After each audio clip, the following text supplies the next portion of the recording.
Hey Flo here. I completely forgot about this area, but there's some rock overhangs here, so I can totally read under the shelter. It's a little bit crazy, but the thing that's surprising to me is that there's actually a signal here, so I'm gonna do it. Give it a chance.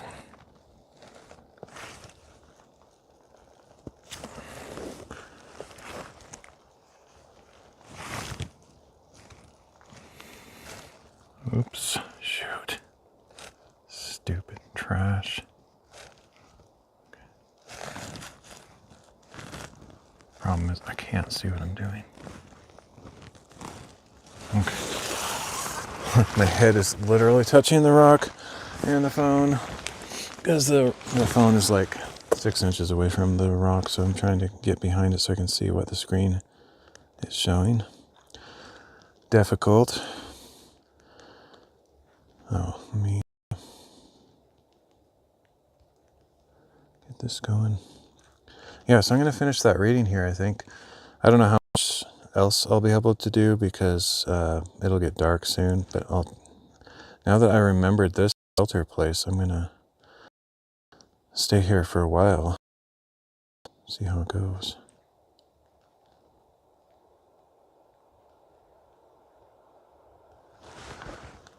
Okay, that's working.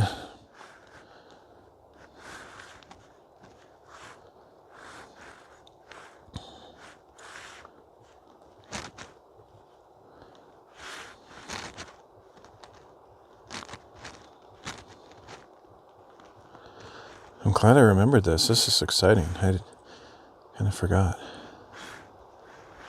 that I could... What? Who cares? Stupid message from Chrome. Nobody cares about.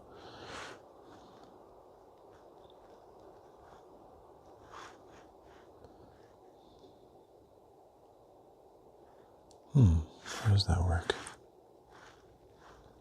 That actually works. Wow. AI is quite thorough in its scripting that it did. I didn't even think of that. It works. Okay.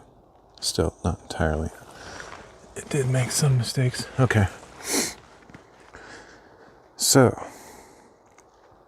yeah, let's see if we can do this. I don't know about the audio transmission with these rocks. That might be an issue, legitimately. Even though I have perfect line of sight, just the fact that it has all these crazy rocks, it might actually affect the signal. We'll just find out. So I'm gonna just go sit over there on that other rock. I was looking for a place like this. There's a ton of hey Laura, there's a ton of covering places like this, like overhangs, but the problem is there's not two of them close together in very many places. So I need two of them kind of pointing at each other, so like sort of a circle, half circle thing. Otherwise I don't have a place to put my camera while I didn't think of how challenging this might be to get up here. I think I can probably do it, but it's not going to be easy. I kind of just assumed, oh yeah, I can get up there. I don't know if I even walked over here to see how tall it was, but it's like basically as tall as I am, so I'm going to have to do some actual climbing. I don't know if there's any good grips here. Actually, there's maybe a trick I can use over here. Yeah, it's just an easier way over this way. So as long as I can transfer to that side.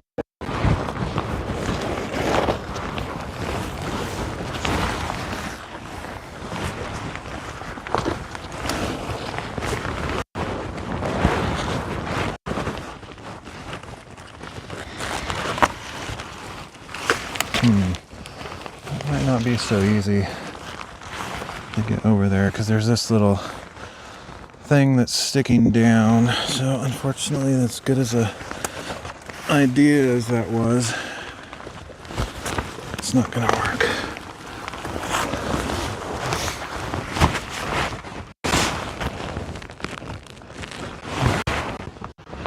Alright, what else can we try? The problem is there's no hand grips here. There are some logs that I might be able to use to my advantage.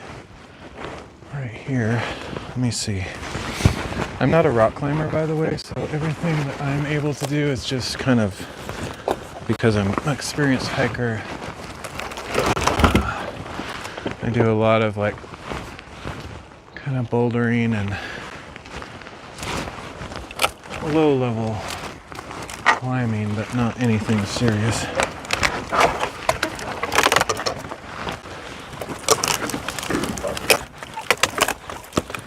Okay, that might be good enough.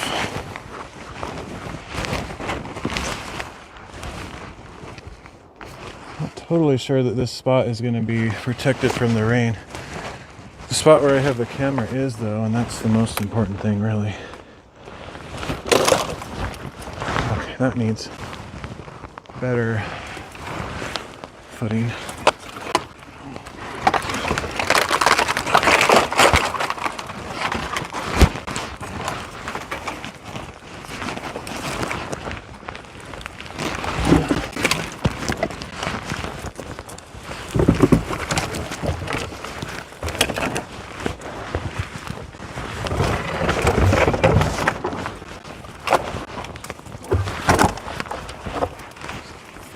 That might be good.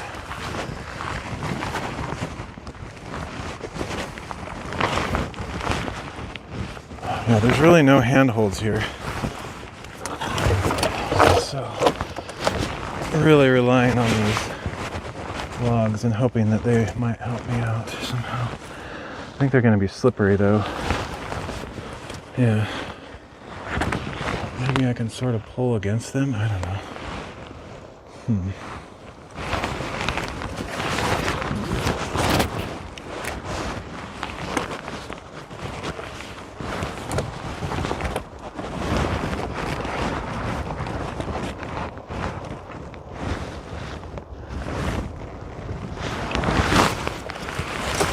Let's do even better.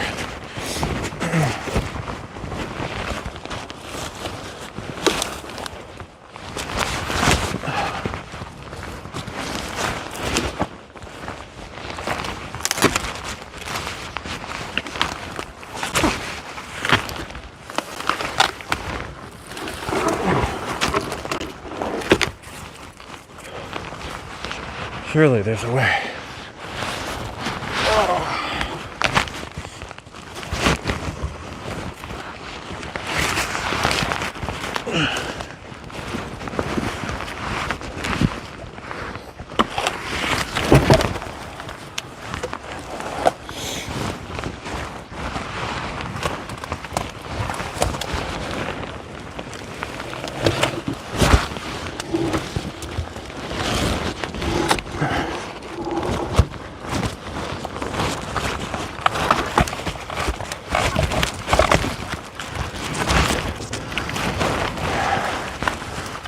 If you're watching this in disbelief, wondering, is this really happening?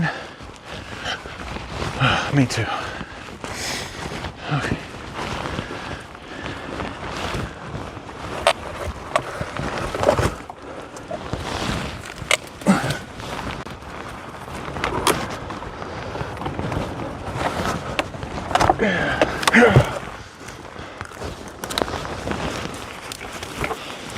Okay.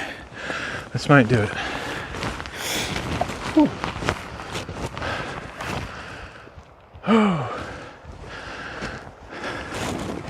Getting down, I think, should be easier because I can just pretty much just jump down.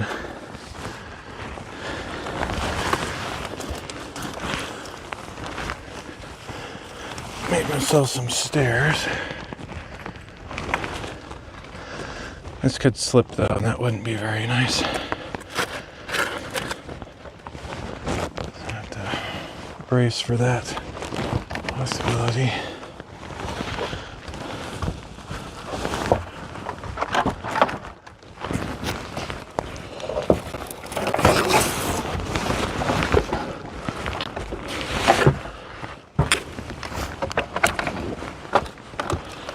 Okay, I think I'm gonna make it though.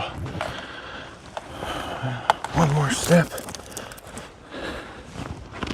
There's literally no rocks to hold on to, so I have to use these logs.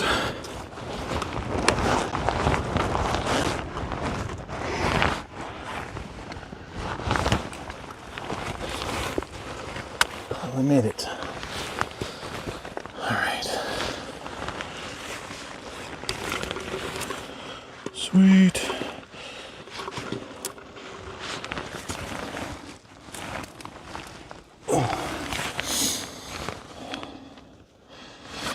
That would have been fun if I had a closer angle showing how crazy that was. I don't know if that'll show up from way over there.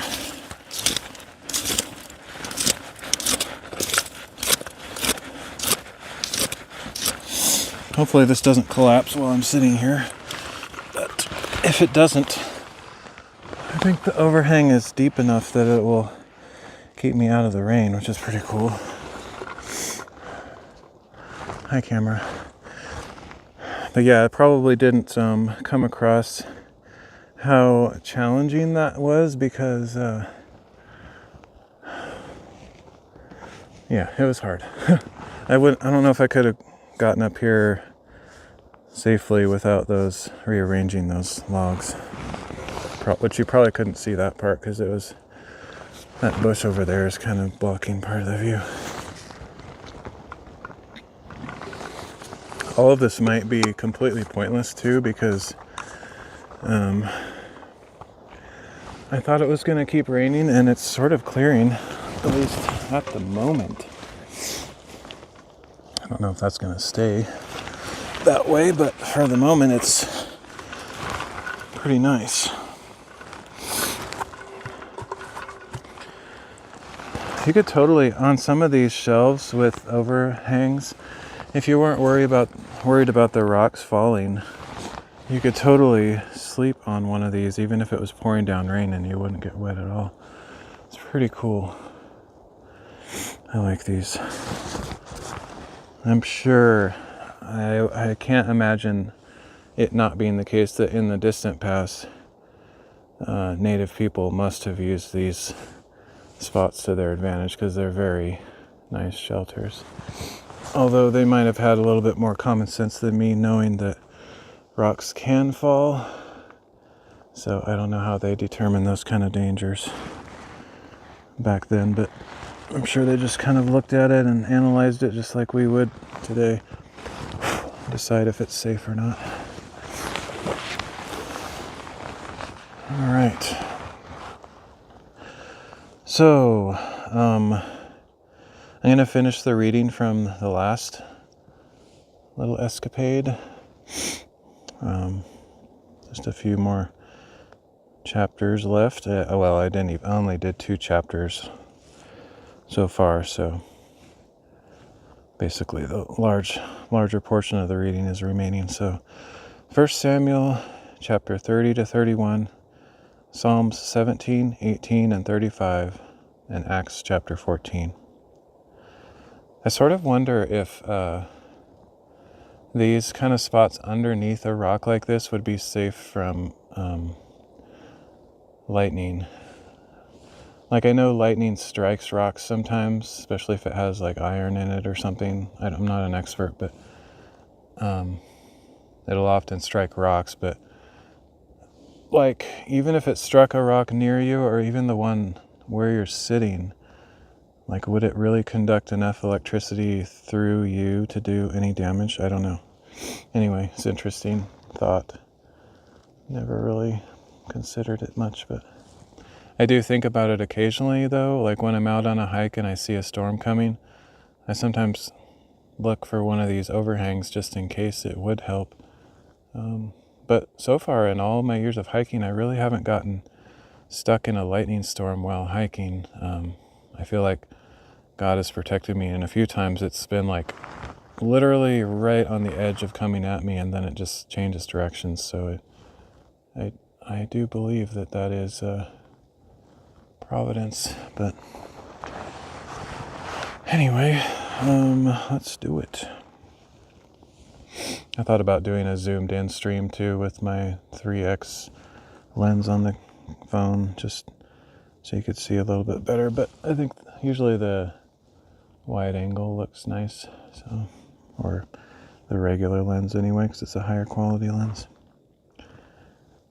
There's something else I was going to say, I don't remember what. Oh, I don't remember if I said this at the beginning, but I'm really surprised that there's a signal. This doesn't make any sense to me. From what I understand, I could be wrong about this, I think I'm connected to a cell tower over that way, behind these rocks. So it's either penetrating very effectively through these rocks, which just seems like amazing, because these are big, huge walls of rock. You would think it would just immediately cut the signal if you go behind something like that. But I think that is what I'm connected to. It's possible there's one out here somewhere as well, but there's a bunch of trees there too. And it's just, the thing that's amazing is the signal here is actually pretty good. And my phone over there, where you're looking from, is completely under rocks, like even more than I am right here. And so it's like, what? But I did a speed test and it's like, yeah, I could stream here. So here we are. I better get going before it gets dark. It's going to get dark soon. So let me try to finish this reading. I'll have to come back here more though, because the signal's great. Even if it's raining, this is like, I can come here and still stream even if it's raining, which is sick. It's awesome. That is awesome, because I was thinking, generally speaking, like once it starts raining in the fall, like I'm not going to be able to get out as often. But if I can like search my memory banks or my map a little bit, find a few places like this, I could at least still get out occasionally, which is really cool. I can't think of a ton of places like this, but I know there are other ones. I just have to remember them. All right, let's go for it. The biggest challenge is, like I said, finding cover for my phone that's doing the recording and cover for myself so I don't get soaking wet. Those conditions are a little bit harder to produce. I even thought I might do this. This is a little bit nuts, but my mom is really into those, I don't know what to call them, like porch umbrella things where you have a pretty big umbrella with a long pole that's like maybe 6 or 7 feet tall, and then you stick it in one of those really heavy bases. Anyway, if I found a place that I could park near enough to where I'm going to live stream, I could cart that out with me, and then I'd have cover in the rain as well. I may do that a time or two. It wouldn't look as cool because it wouldn't be quite as just me and nature. I'd have a weird big object with me, but we'll see. I haven't decided yet, but I might do one of those as a test. And then, of course, if it's too windy, it could just blow that thing all over the place and be more trouble than it's worth. But actually, what I would probably do if I used one of those is I'd put that over the camera out there somewhere, for example, and then I could have more of a direct angle to where I'm sitting, and the camera wouldn't get wet under the umbrella. So that would be pretty cool, actually. Then also the umbrella wouldn't be in the video, so it wouldn't be as distracting. Okay, let me not forget this.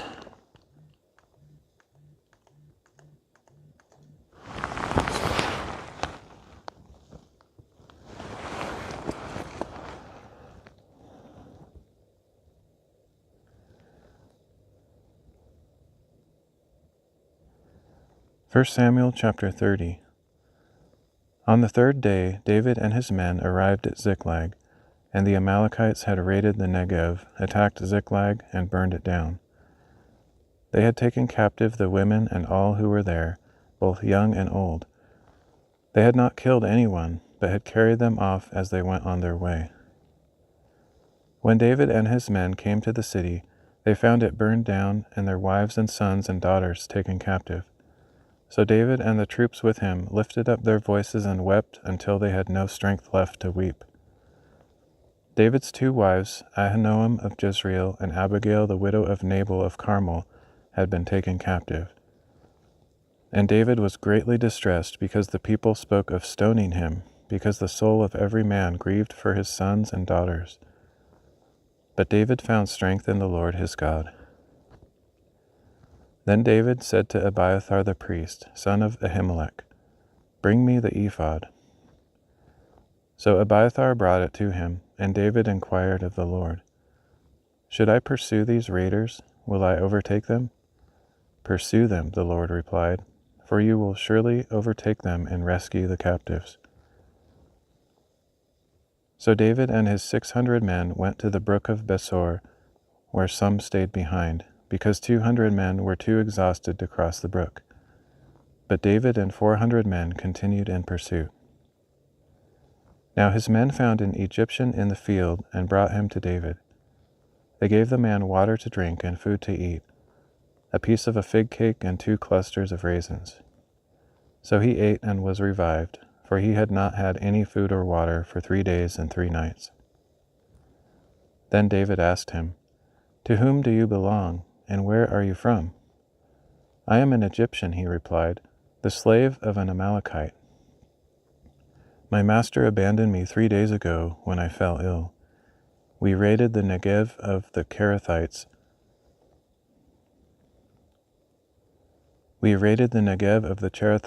The territory of Judah, and the Negev of Caleb, and we burned down Ziklag."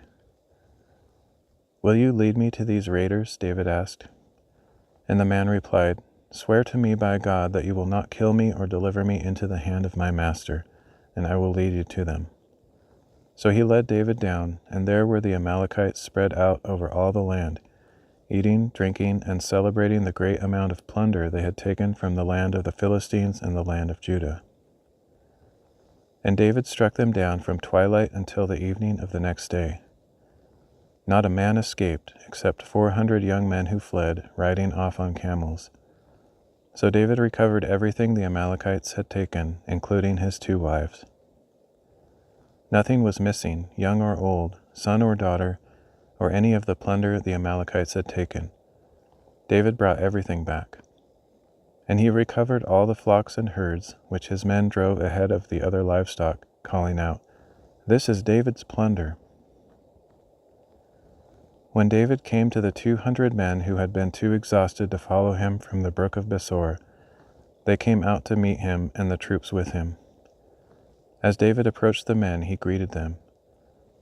But all the wicked and worthless men among those who had gone with David said, "Because they did not go with us, we will not share with them the plunder we recovered, except for each man's wife and children. They may take them and go." But David said, "My brothers, you must not do this with what the Lord has given us. He has protected us and delivered into our hands the raiders who came against us. He has protected us and delivered into our hands the raiders who came against us. Who will listen to your proposal? The share of the one who went to battle will match the share of the one who stayed with the supplies. They will share alike." And so it has been from that day forward. David established this statute as an ordinance for Israel to this very day. When David arrived in Ziklag, he sent some of the plunder to his friends, the elders of Judah, saying, "Here is a gift for you from the plunder of the Lord's enemies." He sent gifts to those in Bethel, Ramoth, Negev, and Jatir, to those in Aror, Siphmoth, and Eshtemoa, to those in Rachau and in the cities of the Jerahmeelites and the Kenites, to those in Rachau and in the cities of the Jerahmeelites and the Kenites, to those in Hormah, Bor Ashan, and Ethak,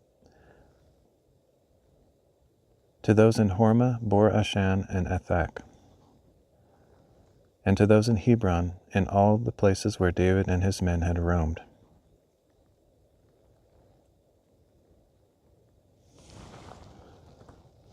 It's getting dark. I think the sun went down just a few minutes ago, or right around now, so I'll have to go fast to finish this reading. Definitely don't have time for anything more. Might not even finish this one.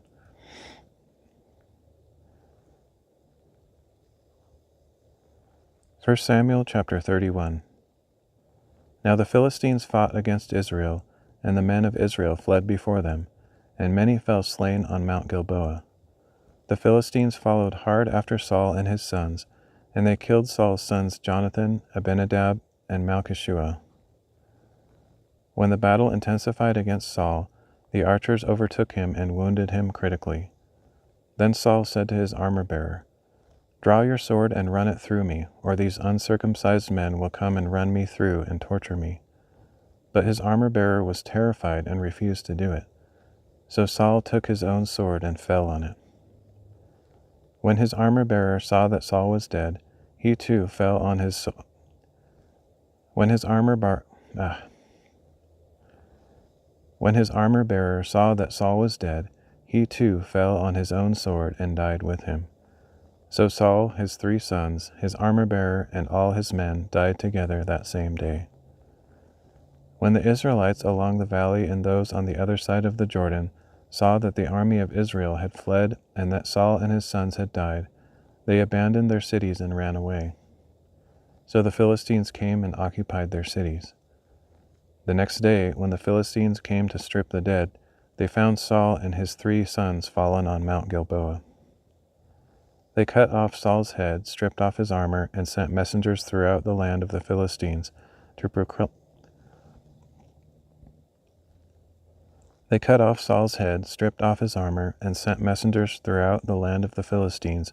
proclaim the news in the temples of their idols and among their people. They put his armor in the temple of the Ashtoreths and hung his body on the wall of Bethshan. When the people of Jabesh Gilead heard what the Philistines had done to Saul, all their men of valor set out, journeyed all night, and retrieved the bodies of Saul and his sons from the wall of Bethshan. When they arrived at Jabesh, they burned the bodies there. Then they took their bones and buried them under the tamarisk tree in Jabesh, and they fasted 7 days.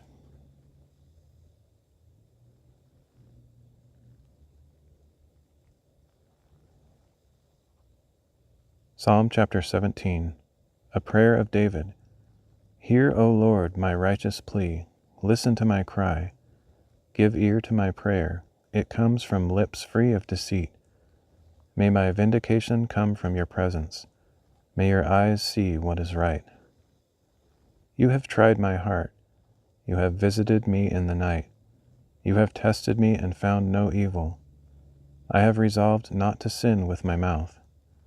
As for the deeds of men, by the words of your lips I have avoided the ways of the violent. My steps have held to your paths. My feet have not slipped. I call on you, O God, for you will answer me. Incline your ear to me. Hear my words. Show the wonders of your loving devotion, you who save by your right hand those who seek refuge from their foes. Keep me as the apple of your eye. Hide me in the shadow of your wings. From the wicked who assail me, from my mortal enemies who surround me. They have closed their callous hearts, their mouths speak with arrogance. They have tracked us down and now surround us. Their eyes are set to cast us to the ground. Like a lion greedy for prey, like a lion lurking in ambush. Like a lion greedy for prey, like a young lion lurking in ambush. Arise, O Lord, confront them. Bring them to their knees. Deliver me from the wicked by your sword. From such men, O Lord, by your hand, from men of the world whose portion is in this life. May you fill the bellies of your treasured ones and satisfy their sons, so they leave their abundance to their children. As for me, I will behold your face in righteousness. When I awake, I will be satisfied in your presence.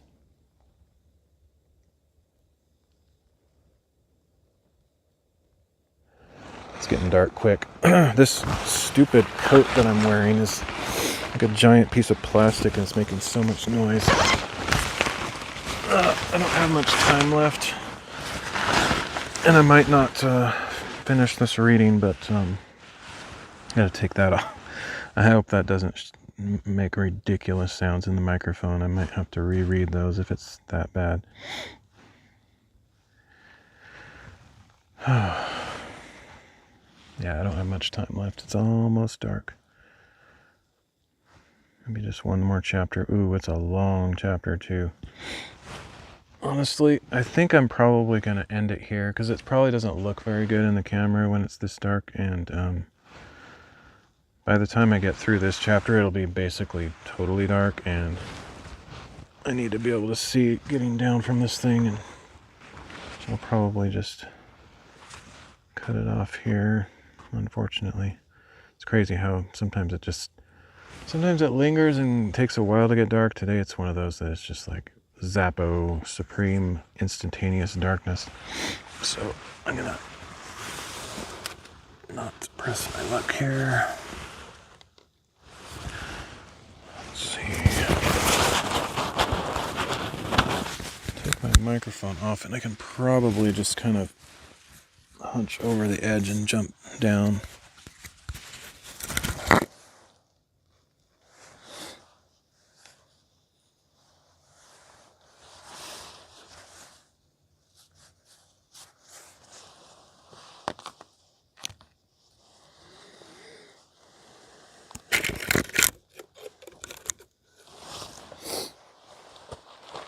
I guess I could go back down the logs, but I'm not sure how steady those are. Maybe that's safer though.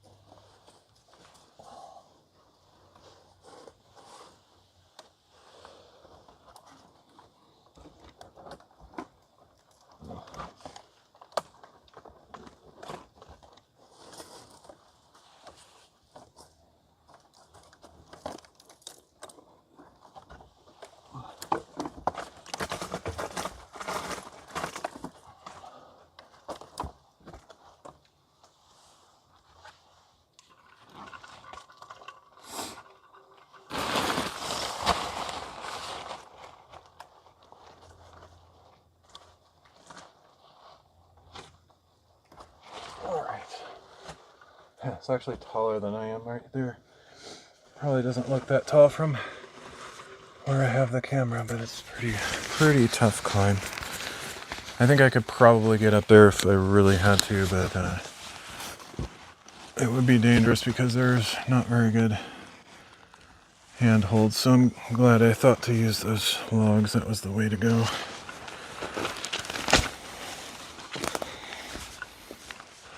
It's too bad I didn't get here a little bit earlier because probably could have finished that reading, but this gives me options though. It's supposed to be a little bit rainy for a while, so with this new imagination using my resources, I completely forgot about the fact that I could read under these rocks and not get wet when it's raining. That would be so cool. Like I could actually stream in the rain. You could sort of hear the background noise. Potentially even if there's like some thunder or something, but that would be a little bit nuts. But anyway, I'm gonna head out and we'll catch you later. Thanks for joining me. Hopefully this worked. I think the signal was pretty good here, but it's possible under this rock it wasn't great. Anyway, there's where I was, up on the cleft of the rock. Kind of reminds me of Moses, where he asked to see God pass by or whatever, and he put him in a cleft of a rock or something like that. Probably something like that. Maybe probably higher up because God is so huge. Not that he has a physical form, but he revealed himself as a giant basically, and covered Moses with his hand as he passed by. Anyway, it kind of reminds me it was probably something kind of like that.